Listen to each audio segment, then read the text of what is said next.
Bonjour à tous et bienvenue chez Colique Éclectique, la chaîne où on parle de tout, de rien et de tout. Merde! De l'éclectisme. De l'éclectisme, exactement, voilà. C'est ça. En un mot. En un mot, c'est mieux aussi, c'est plus poli. Et donc, aujourd'hui, je suis avec Papa Éclectique pour une 3e vidéo. Alors, on est en vacances. Oui. On est pas mal, tu vois. Vacances. On est sous les pins, c'est des pins, ça? Oui, c'est des pins. D'accord. J'ai tellement aucune culture arboricole.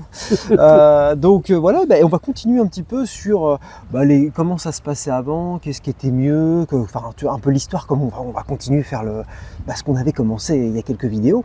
Et on va finir un peu sur une ouverture, on va dire, sur l'avenir, en fait. Savoir un petit peu comment tu vois l'avenir. Oui, c'est ça. Vois, c'est ça qui est intéressant quand même. Donc voilà, alors on va commencer... Est-ce qu'on attaque par... Enfin, moi, le grand avenir, c'est le cimetière. Voilà, c'est vraiment... Tu sens que l'ambiance est... voilà. Non, mais c'est bien aussi de voir ça comme ça. Ça fait rêver, en tout cas, bravo. C'est des belles perspectives que tu as, en tout cas. Wow, ça fait chaud au cœur. Donc, on va commencer... parle-nous un peu de l'alcool, j'ai envie de dire. Commençons par l'alcool. L'agneau, Voilà, comment ça se passe? Donc ça, c'est dans ton bled? Oui, ouais, okay. Oui, dans mon bled, puis dans d'autres endroits. Hein. Ouais. Alors l'agneau, c'est de l'alcool, en gros. Hein. De l'alcool blanc.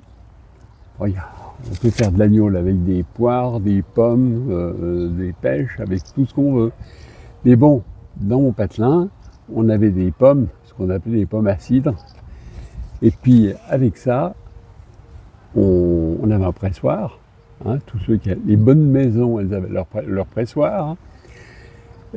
On allait chercher nos pommes dans le jardin, on les mettait dans le pressoir et on tirait je ne sais pas comment on appelle ça, mais c'est comme un espèce de levier pour presser. Et puis on avait le jus qui sortait du pressoir dans un seau. Donc ça faisait du jus de pomme, ou de la poire, qui était excellent. Mais c'était tellement bon qu'après, on avait des chiasses, mais alors, une horreur. C'était monumental. Alors, une fois qu'on avait pris ce qu'on appelle ça le mou, hein, c'est le jus de fruits, on mettait ça dans des fûts, et le fût, bon, il était à la cave, et puis on attendait un petit peu. Parce que même ce qu'on mettait en bouteille, pour le consommer comme ça couramment à la maison, à midi, ou le soir, eh bien, au bout de 2-3 jours, il commençait à piquer, parce qu'il montait en alcool. Donc, le cidre qu'on mettait pressé, on le laissait monter en alcool, et après, c'était plus tellement pour les gamins, hein, c'était pour les gens, les adultes. Et comme ça, ils avaient... Et au bout de combien de temps tu pouvais le consommer? On va dire dans les 10 jours, c'était du cidre. C'est rapide quand même. Oui, okay. Sinon ça va vite. Et puis la bouteille qui était ouverte dans le frigo, au bout de 3 jours, elle commence à piquer. Ok, d'accord. Oui, donc ça va assez vite. Mais donc ça, mais là c'était pas de l'agneau, là tu parles de cidre. C'est du cidre. Ok. Voilà. Et donc... Alors, il y a une partie donc, du cidre qu'on laisse à la cave, en fût, et au bout d'un moment, on amène tout ça à l'alambic. Donc l'alambic, c'est un cheval qui traîne une carriole où il y a 3 grosses cuves dessus pour décanter ce jus de fruits qu'on a fait et le faire tourner à l'alcool. Bon, c'est chauffé, il y a une chaudière avec du bois ou du charbon. Moi, ce qui m'hallucine, tout le monde avait ça chez lui? Ah non, l'alambic, c'est quelqu'un qui passait. Ah, d'accord. Oh, ok. C'est quelqu'un qui passait. Ok. Hein, d'accord. Avec son cheval et puis son alambic derrière. D'accord. Et puis, donc, on avait des droits ancestraux. On avait le droit de tirer X litres. Ah, évidemment, il fallait venir avec je ne sais pas combien de litres de cidre pour tirer 1 litre de gnôle. Ouais. Hein, c'était pas 10 litres, hein, c'était, on va dire, 50 litres pour 1 litre de gnôle. Ah ouais, putain, ok. Oui, il y avait de la perte quand même. Ouais. Hein. Et puis bon, la gnôle, elle sortait toute chaude du bazar, là. Ah, c'était marrant parce qu'il y avait des alcoolos qui venaient. Puis il y en a un qui, on l'appelait Fouet. Donc Fouet, en patois, c'est François. Il s'appelait Fouet. Et ben lui, il venait, il têtait l'agneau à la sortie, il se faisait plaisir. Et puis il nous disait toujours que l'alambic, c'était sa marraine. Donc lui, il était vraiment atteint. Le gars, il devait être bien quand même. Hein. Ah, il était bien. Là. Il a vécu longtemps? Je crois, parce que, bon, moi évidemment, j'étais gamin. Je le vois vieux. Ouais. Mais à mon avis, il a dû bien dépasser les 70. Comme quoi, buvez, ça vous conserve. Non, mais à l'époque, je connais des tas de vieux. Moi, j'ai connu des tas de vieux qui arrivaient, mais des éponges, hein, mais ils tenaient le coup assez loin. Ah ouais, d'accord. Ah ouais. Bon, c'était d'autres alcools, c'était pas des alcools comme on fait maintenant, un peu snob ou un truc, qui sont peut-être beaucoup plus dangereux que nos alcools naturels, sans additifs dedans, quoi. Mais je veux dire, à l'époque, si tu voulais consommer de l'alcool, tu pouvais aussi quand même en acheter, j'imagine. Ah oui, quand même. Bien sûr, bien sûr. Mais c'était, les gens le faisaient, quoi, principalement. Ah, ils faisaient leur alcool, bien sûr. Ceux qui avaient du raisin, bon, ils faisaient leur truc, hein, ils faisaient soit du vin ou de l'alcool de raisin. Ok. Ah oui, non. Et aussi, tu voulais parler un peu de l'artisanat, finalement. Oui. Alors, dans le temps, on n'avait pas des zones industrielles. Hein. Si, peut-être dans les villes, sûrement. Hein. Mais je veux dire, chez nous, non, ça n'existait pas. Chez nous, les ateliers, ils étaient à côté de la maison, voire même, ils faisaient partie de la maison. Moi, je me rappelle toujours mon père qui aurait pu faire... parce qu'il était industriel à l'époque, il aurait pu faire son usine vraiment ailleurs, il avait des terrains. Ben non, c'était l'habitude de l'atelier à côté de la maison, comme ça on descend surveiller les machines. C'est quelque chose qui va bien. Donc c'est comme ça. C'est l'époque. Ouais, tu vois que les gens, ils faisaient leur usine chez eux, quoi. Oui, leur usine chez eux. Et si on va dans mon patelin, il y a des... Bon, ça commence à tomber en désuétude, mais il y a des tas de baraques. Bon, c'est pas fun au point de vue d'éco, hein, où il y a l'usine qui tombe qui tombe en ruine à côté de la maison, quoi. Qui est finie ou qui sert pour engranger des choses, hein, qui sert comme dépôt. Mais c'est pas beau. Parce qu'évidemment, maintenant, les jeunes qui ont pris les affaires ancestrales, ils sont allés tous en zone industrielle. Ouais, bien sûr. Puis ils ont laissé tomber la maison d'origine. Ok. Et ça revient, enfin, après, c'est comme pour les petites fermes, ce que tu me disais, les petites fermes de montagne, finalement, ça revient pour eux-mêmes. Oui, bon, ben c'est pareil. Hein. On n'avait pas des hectares et des hectares. Hein. C'était la petite ferme, ils avaient des petits champs, ils avaient des petits endroits. Et puis, les animaux, bon, il n'y avait pas beaucoup d'animaux, parce que là, je parle de ferme de montagne. Hein. Donc ils avaient, je sais pas moi, peut-être 4, 5, 10 vaches au maximum, avec le grand bricole, un cheval pour tirer la charrue, parce qu'on servait aussi des chevaux pour les cultures. Ouais. Eh bien, les animaux, ils vivaient carrément avec les gens. Il n'y avait pas l'étable à part. Je parle dans certains cas, parce que bon, ils n'étaient pas tous au même niveau, hein. Mais moi, je vois très bien des gens où on rentrait dedans. Bon, il y avait le purin qui passait devant la porte d'entrée. C'était goûtu au point de vue odeur et tout. C'était vraiment sympa. Et puis, on voyait derrière les vaches. Et puis, il y avait devant, avec la fenêtre, il y avait le vieux qui était là, qui était assis devant sa table, avec son bol de gnôle au petit déjeuner. Le bol de gnôle. La belle époque, quoi. C'est pas avec du lait, hein, c'est bol de gnôle complet, puis on trempait les tartines dedans. Putain, c'est dingue. Non, c'était des bons.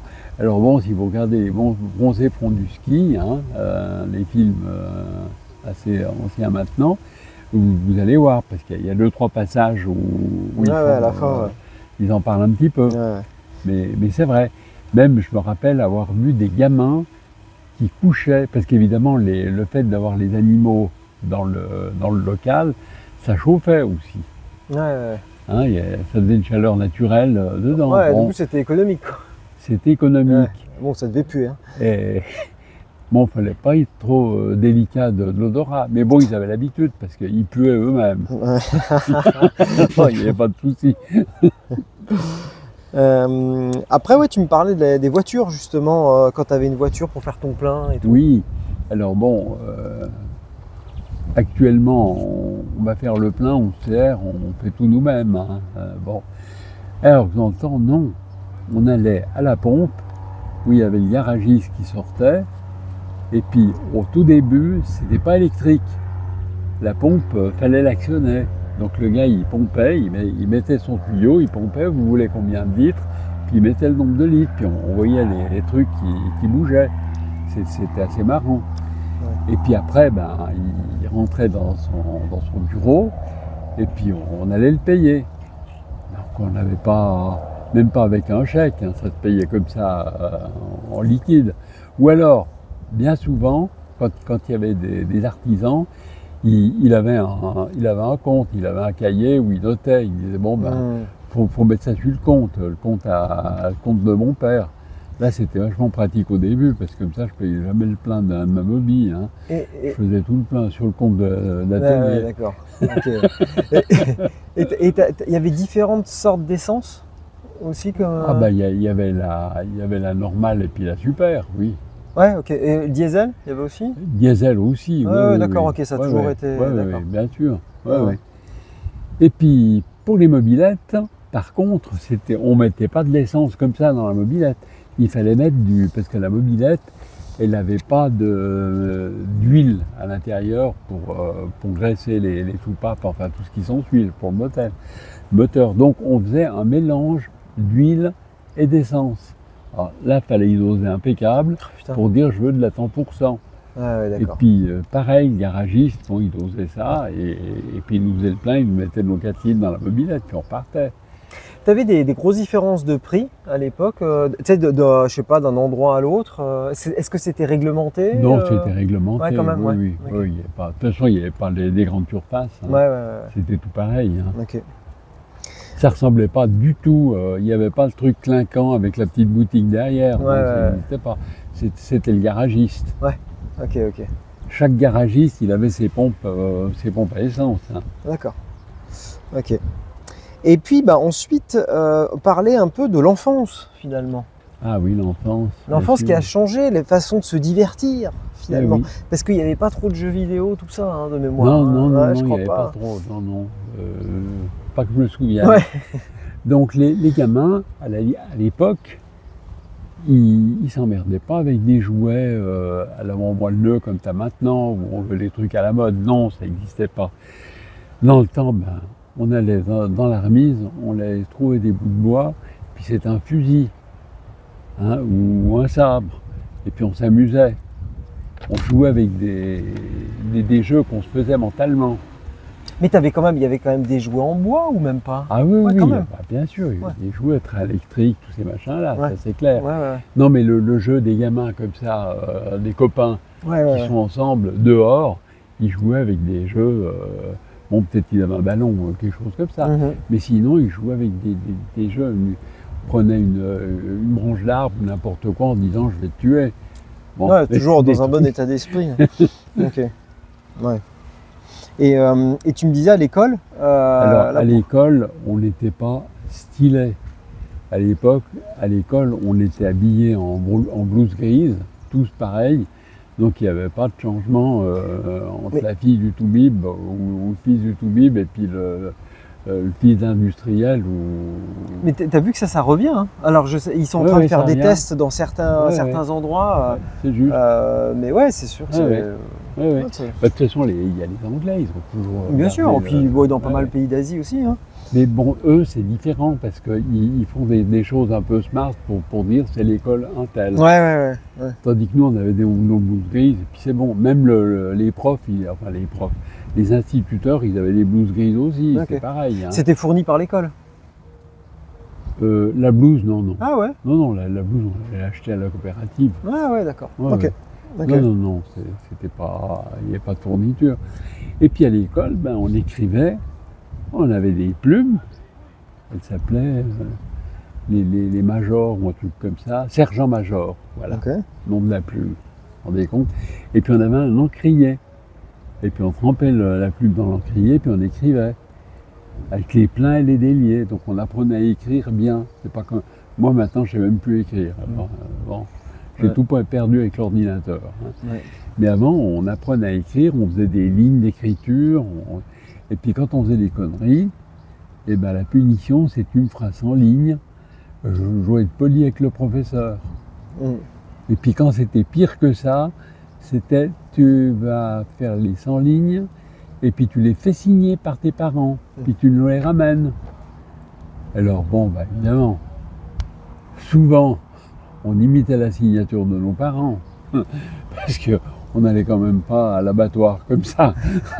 parce qu'à l'époque, les profs, ils avaient raison. Ouais. Les profs, ils te filaient 2 claques, et ben ils avaient raison, il ne fallait pas les se plaindre, parce que sinon on en reprenait 2. Ouais. Donc comme on n'aimait pas trop doubler les enchères, on disait rien, puis c'est tout, puis on essayait que ça passe comme ça. Ouais. Et tu disais que l'encre était fournie par l'école. Ah oui, à l'époque, ça c'est original, ça. Ça faisait partie du bureau. Par contre, à la maison, bon, on avait notre encrier Waterman, c'était la marque de l'époque, hein, pour faire nos devoirs. Ouais. Et puis après, il y a eu un monsieur qui s'appelle le baron von Bich, B-I-C-H, qui a fait l'invention du stylo Bic, le stylo à billes. Ah, c'est lui, d'accord. Alors ça, parce qu'au début, c'était pas trop autorisé, parce qu'évidemment, on n'arrive pas à écrire avec les pleins et les déliés. Bon, vous, je pense que vous ne savez pas ce que c'est que les pleins et les déliés, non. Donc bon, laisse tomber. Alors, avec le stylo Bic, ça allait bien pour écrire.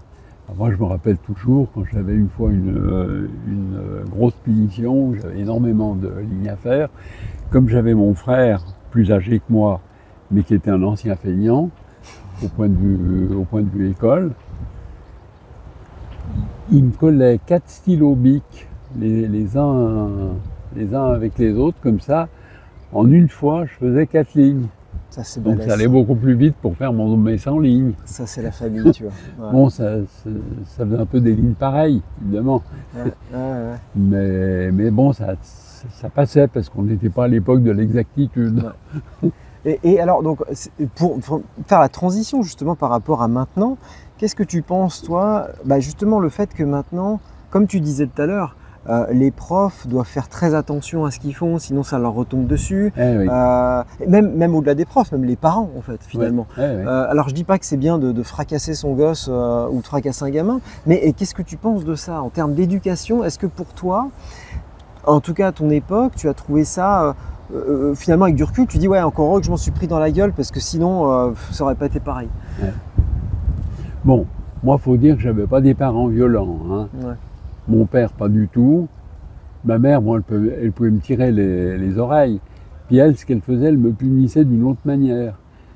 Parce qu'une fois, j'ai fait un sale coup, je me suis fait foutre à la porte de la 6e. J'avais 9,90 de moyenne sur 20. Et le directeur, il avait marqué « inapte à passer en 5e, ni à redoubler la 6e ». Alors, je ne vous dis pas que le truc que je devais faire signer, et je l'ai laissé à un copain pendant toutes les vacances, et puis j'ai un peu oublié. Parce qu'évidemment, bon. Et puis un beau jour, vers la fin des vacances, ma mère me dit au fait, il faut que je te dise quelque chose. J'ai parlé avec Madame Cotet, donc c'était la maman du copain.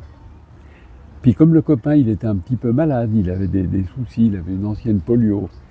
Donc elle m'a dit, j'ai demandé comment allait Jeannot. Et puis Madame Cotet, elle a dit, écoutez, il est un peu comme votre fils. Alors ma mère, elle a dit, qu'est-ce qu'il a mon fils? Mais ils se sont fait foutre à la porte tous les deux de l'école, la 6e. Vous ne saviez pas? Ah ma mère, elle a dit, non, je ne savais pas du tout. Hein. La maman, elle a dit, oui, c'est normal parce que Jeannot, il a gardé le carnet de notes de votre fils. Alors bon, moi, ce jour-là, j'étais avec ses cousins, on était en campagne, on a été faire les foins. Bon, c'était marrant, quoi. Puis on rentre à la maison, donc ma mère me dit, j'ai vu Madame Cotet, etc. Et puis elle m'a dit, mais t'es sûr que t'as rien à me dire? Je lui ai dit, non, non. Parce qu'elle m'a dit, tu vois, elle m'a dit que Jeannot, il était comme toi, quoi. Vous étiez foutu à la porte. Alors là, j'ai changé de couleur, évidemment. Et bien ma mère, elle ne m'a pas tapé dessus, hein. Mais c'est ce qu'elle a fait. C'est dramatique. Ça a même fait pleurer le pharmacien qui habitait en face. Elle m'a dit, tu vas prendre tous tes bouquins. Alors j'avais des Tintins, j'avais des Spirou, enfin j'avais des trucs d'époque. Hein. Puis tu vas aller dans le champ à côté, puis tu vas aller les brûler. Ah oui, d'accord. Ok. Alors ça a été un truc d'éducation. Ah, et pourtant, c'était pas une ancienne nazie. Non. Ok, non, c'est jamais. J'ai cramé tous mes bouquins. Ok. Donc ça a été pire que le gifle. Hein. Et même le pharmacien, il pleurait. Ah, parce qu'il me voyait en train de cramer mes bouquins. Ouais, c'est vicieux, ouais. C'est assez ouais. vicieux, ouais. Faut avouer que, ouais. D'accord. Et donc, c'est pour ça que toi, après, tu m'as battu, quoi, finalement. Voilà. Ouais. Après, je me suis dit, c'est mieux de prendre des grands moyens. Ouais, donc... Alors, avec mon fils que voilà, avec lui, quand il était petit puis qu'il faisait des conneries, hein, ce que je faisais, je le prenais et puis je le levais violemment vers le plafond et puis je lui disais, si jamais tu continues, je vais t'accrocher à la lampe qui est là-haut par le kiki, je te fais tourner et puis j'irai allumer. Et bien ça l'arrêtait tout net. Pourtant, c'était que des promesses. Peut-être pour ça que je parle autant de cul aujourd'hui et de bites, je sais pas. Ok. Et est-ce que, donc toi maintenant, tu vois un peu comment les choses évoluent dans la société, etc. Alors j'ai envie de te parler d'un sujet. Qu'est-ce que tu penses du wokisme? Est-ce que ça te parle ce terme? Pas du tout. Alors le wokisme... Ça vient du woke marché? Non, du tout, non. Je sais même pas plus de quoi ça vient, je sais plus. Enfin bon, c'est le mouvement, on va dire. Enfin, mouvement, c'est violent. C'est pas le mouvement qui me dérange. C'est le fait que maintenant, que tu sois gay, transsexuel, tout ce truc, les minorités, en fait, que ce soit aussi exacerbé. Ça veut dire qu'aujourd'hui, par exemple, dans certaines séries, dans certains films, ça veut dire que, en gros, c'est obligé, tu as forcément des gays, un trans, tu vois, alors que, bon, la vie, c'est pas ça, en fait. Oui, ça peut exister, mais... On oblige qu'il y ait tout le monde. Voilà, tu vois. Comme par exemple, dans des films américains ou n'importe quoi, ils s'obligent à mettre des blacks pour montrer qu'ils ne sont pas, pas racistes, quoi. Ouais. Mais ouais, ce mouvement-là, toi, tu le ressens pas trop, quoi, parce qu'il y a beaucoup de choses maintenant. Hein, ça non, veut dire parce que moi, ça me gêne pas du tout. Alors là, là, je suis pas. Est-ce que ça t'excite même? Pas du tout. Même pas. D'accord.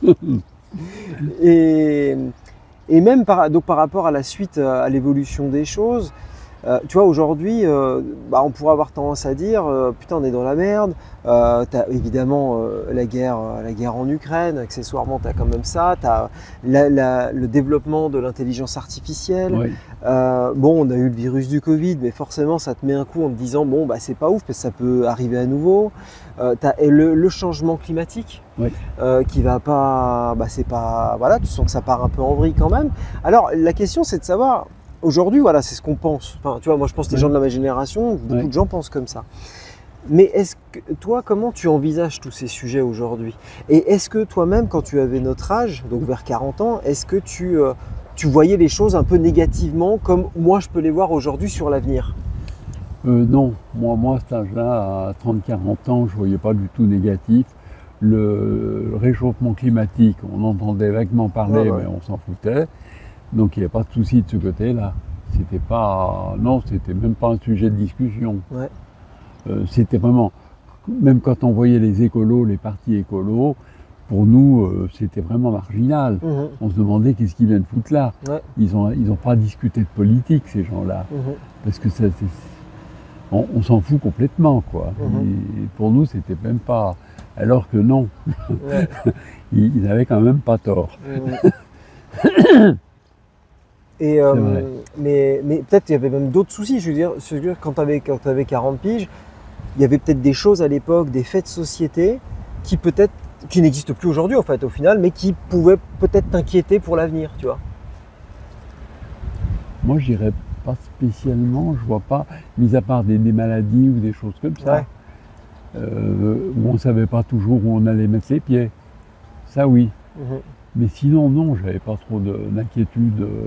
Au contraire, on pensait que l'avenir irait mieux, Ok. parce qu'on allait vers l'évolution. Et aujourd'hui, alors qu'est-ce que tu penses? Est-ce que tu penses que l'avenir actuel est mieux que ce quand tu avais 40 ans au final?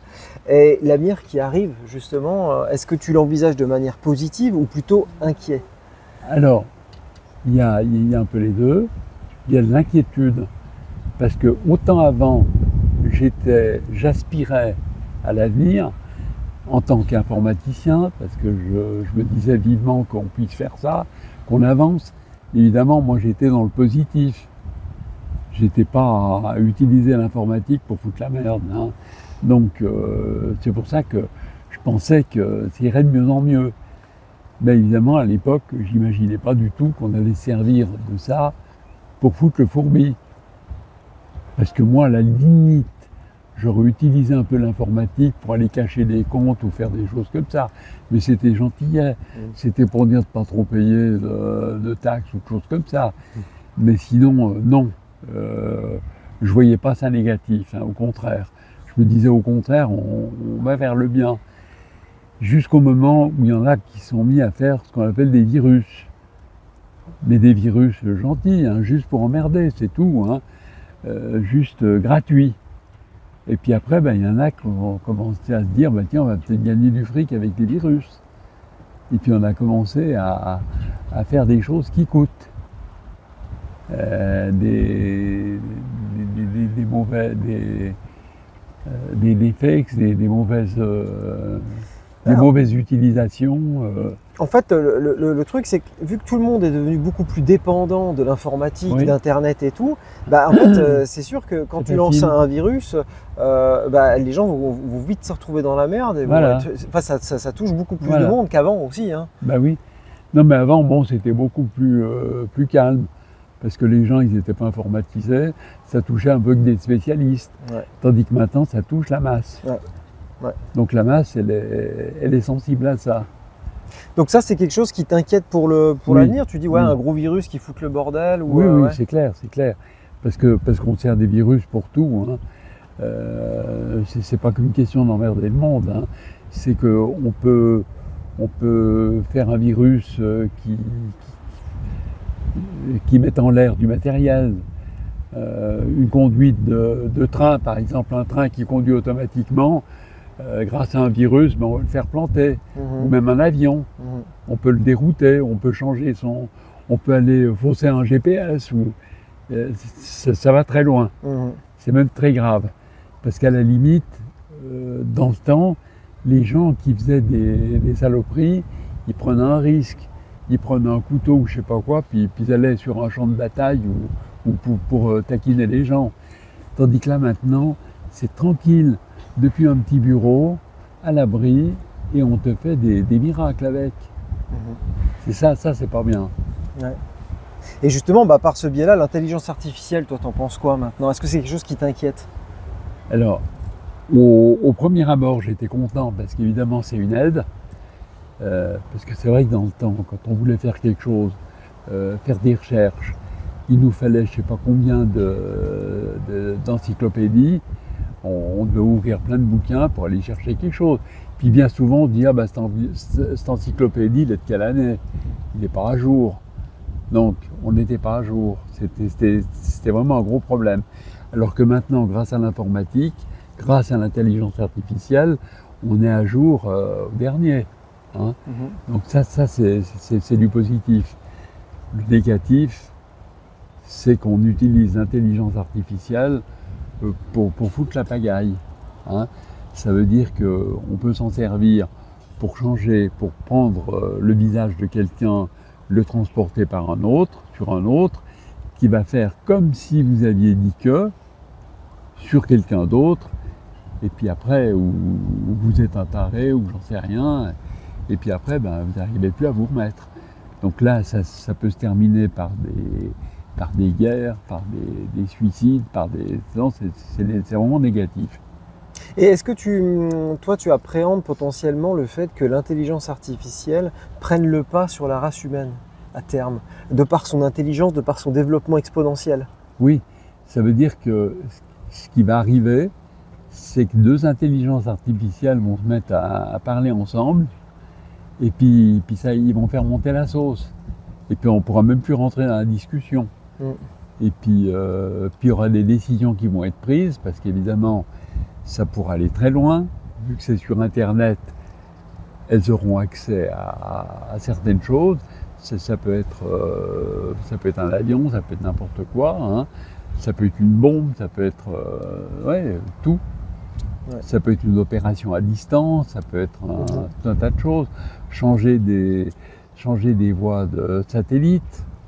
Et puis ça peut faire des crashs. C'est sérieux. Donc ouais, t'es quand même t'es pas hyper serein sur l'avenir. Non, pas pour ça. T'es moins serein sur l'avenir maintenant que tu l'étais quand tu avais 40 ans. Ah bah oui, parce qu'avant, au contraire, je voyais que les trucs positifs. Ouais. Je me disais, le GPS, c'est super, on se perd jamais. Où qu'on aille, on sait où on est, etc. Avec l'informatique, on a des comptes à jour, on peut savoir des tas de choses. Donc je voyais le côté positif. Mais bon, il y a toujours le retour de flamme derrière qui n'est pas toujours positif. Ouais. Et maintenant, on le voit. Et pareil, donc pour revenir sur le thème de l'écologie, est-ce que c'est quelque chose, l'écologie, le réchauffement climatique, est-ce que c'est quelque chose qui t'inquiète pour l'avenir? Ah ben, c'est-à-dire que là maintenant, il est prouvé. Hein. Ouais. Là, on rigole plus là maintenant. Hein. Ça, c'est plus de la science-fiction. Hein. Et maintenant, les écologistes, c'est pas de la rigolade. Hein. Ils sont pas là. Bon, je veux pas dire qu'avant c'était de la rigolade, mais je veux dire qu'ils étaient pris pour des rigolos, quoi. Ouais. Alors que maintenant, pas du tout. Et donc toi aujourd'hui, si tu avais 40 piges ou même moins, qu'est-ce que tu dirais aux gens de 40 ans ou moins, comment faire en sorte que les choses aillent bien? Est-ce qu'on doit s'inquiéter? Est-ce qu'on doit tous se mettre ensemble et se tirer une balle dans la tête parce que ça sert à rien d'aller plus loin vu qu'on est dans la merde? Non, quand même pas, parce qu'il y a toujours du positif. Hein. Il faut pas tout. Mais ce qu'il faut se méfier, c'est tout. Il faut prendre ses distances avec ce qui ne va pas, etc. Il faut essayer vraiment de travailler, de travailler peut-être dans l'informatique pour essayer d'empêcher justement ces mauvaises fonctions, ces mauvaises utilisations. Parce qu'évidemment, si ces mauvaises utilisations elles sont venues parce qu'elles n'étaient pas cadrées. Par contre, si on arrive à les cadrer, peut-être qu'on arrivera à ralentir tout ça, puis voire même à soigner. Donc j'ai quand même confiance. Alors une dernière question, est-ce qu'au final, tu préfères, je prends 40 ans, 30, enfin on s'en fout en gros, mais est-ce que tu préfères avoir vécu ta vie de 30 à 40 ans jusqu'à maintenant, oui, à cette époque que tu as vécue, oui, ou est-ce que lui, il pense que j'ai 40 ans maintenant. Non, ouais, voilà, c'est ça. Ou est-ce que tu préférerais aujourd'hui de dire ah bah non, moi j'aurais préféré aujourd'hui avoir 40 ans pour faire la suite? Ou tu dis non, franchement c'était quand même mieux avant, j'avoue que je suis content de ce que j'ai vécu et j'aimerais pas aujourd'hui avoir 40 ans parce que ça pue la merde? Disons que la vie avant était plus simple. Parce que quand je suis rentré dans l'informatique, pour prendre mon métier, ce que je connais, c'était quelque chose qu'on arrivait à maîtriser. Parce qu'il n'y avait pas 36 000 langages. C'était relativement limité. Donc on avait vite fait le tour. Donc on pouvait dire moi je suis un pro du métier. Alors qu'aujourd'hui, c'est fini. Parce que moi, à l'époque, quand j'avais 40 ans, on se disait, lui, il sait de quoi il parle. Tandis que maintenant, ceux qui savent de quoi ils parlent, c'est des gamins. parce que le gamin, il a ça dans la tête dès qu'il démarre. Donc ça a complètement changé. Donc moi, c'est vrai que pour mon ego, j'aimais presque mieux avant. Pour mon ego, hein, je dis bien. Parce qu'évidemment, on était bien vus. Voilà. Ce qu'on disait à eux, c'est vraiment c'est du top niveau. Voilà. On gagnait bien notre vie, beaucoup plus que maintenant. Parce que maintenant, c'est devenu, c'est devenu n'importe quoi. Ça veut dire que, sauf si on va voler, mais sinon, c'est pas des revenus qui sont énormes. Sauf si on est dans le virus à haut niveau, où on fait des demandes de rançon, quelque chose comme ça. Mais en temps normal, ça fait partie du tout venant, quoi. Bah donc toi, oui, tu axes ta réponse vraiment sur le côté informaticien. Oui. Mais moi, je parle de la vie en général, en fait, Oui, tu vois. la vie en général, oui. Ouais. Alors, c'est vrai que, pareil, si on prend par exemple les gens de la mécanique, eh bien, eux, ils avaient leur métier, ils étaient bons.